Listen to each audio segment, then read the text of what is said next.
பிகைன் me நேயர்கள் அனைவருக்கும் வணக்கம். மனித வாழ்க்கையில ஒன்றி போனது சினிமாங்கிறது. ஏன்னா அந்த சினிமா தான் முதல் ஜாதி மதம் பேதம் எல்லாத்தையும் கடந்து ஒற்றுமையாக்கியது. எல்லாம் ஒன்னா போய் பார்ப்போம் ரசிகன்ற பேர்வு. இப்ப சினிமான்னு எடுத்துக்கிட்டீங்கன்னா நம்ம அந்த காலத்துல இருந்து ஊமை படத்துல இருந்து வசன படங்கள் வரைக்கும் பார்த்தோம். இன்னைக்கு அதான் ஏஐன்னு ஒரு புது பேட்டர்ன் வந்திருக்கு. நடிக்கிறதுக்கு ஆளே தேவையில்லை, அவங்களே கிரியேட் பண்ணி பண்றாங்க. அந்த காலகட்ட சினிமால இருந்து இந்த காலகட்ட சினிமா வரைக்கும் நீங்க என்ன பண்ணாலும் ஒரு கதை வேணும், அந்த கதை மக்களை கவரணும். அந்த மாதிரி கதாபாத்திரங்கள் தான் இன்னும் மக்கள் மனதில் நின்றுகிட்டு. பராசக்தின்னு ஒரு படத்துல ஒரு புதுமையை உண்டாக்குனவர் நடிகர் திலகம் சிவாஜி கணேசன். பீக்ல இருந்த போதே அவர் வில்லனா நடிச்சார். திரும்பி பாருன்னு ஒரு படம், அப்படி ஒரு வில்லன்.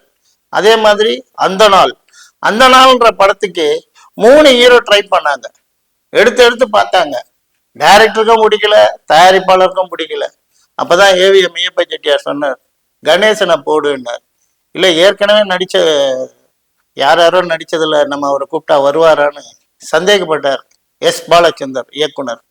அப்போ ஏவிஎம் மெய்யப்ப செட்டியார் சொன்னாரு, இந்த மாதிரி ஒரு கதைன்னு சொன்னா கணேசன் எதையுமே எதிர்பார்க்க மாட்டா, நடிப்பாரு, போய் கூப்பிடுங்கன்னாங்க.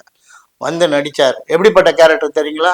நாட்டை காட்டி கொடுக்கிற கேரக்டர். தேச பக்தனாகவும் தேச தலைவனாக நடிச்ச நடிகர் திலகம் சிவாஜி கணேசன் இந்த நாட்டையே காட்டி கொடுக்கறதுக்காக ஒரு கதையில நடிச்சார். ஏன்னா வில்லன், பேசப்படுற வில்லன். அப்படி நடிச்சு மக்கள் மத்தியில பேர் வாங்கினவர். அந்த மாதிரி அவங்க மேல ஒரு தன்னம்பிக்கை இருந்தது. நான் நடிச்சு அசத்திட வேண்டாம், அது எந்த கதையா இருந்தாலும் மக்கள் என்னை ஏத்துப்பாங்க அப்படின்னு அவங்க மேல திறமை இருந்தது.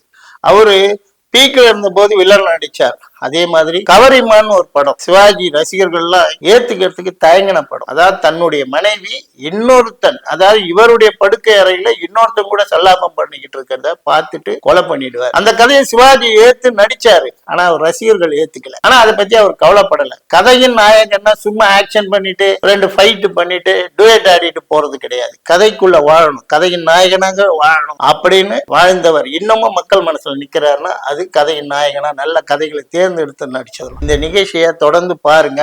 நான் இல்லைனாலும் வேற யார் வந்தாலும் இந்த நிகழ்ச்சியை பாருங்க. இந்த சேனலுக்கு சப்போர்ட் பண்ணுங்க, லைக் பண்ணுங்க, ஷேர் பண்ணுங்க, மறக்காம சப்ஸ்கிரைப் பண்ணிடுங்க. அந்த பெல் பட்டன் மறந்துடாதீங்க.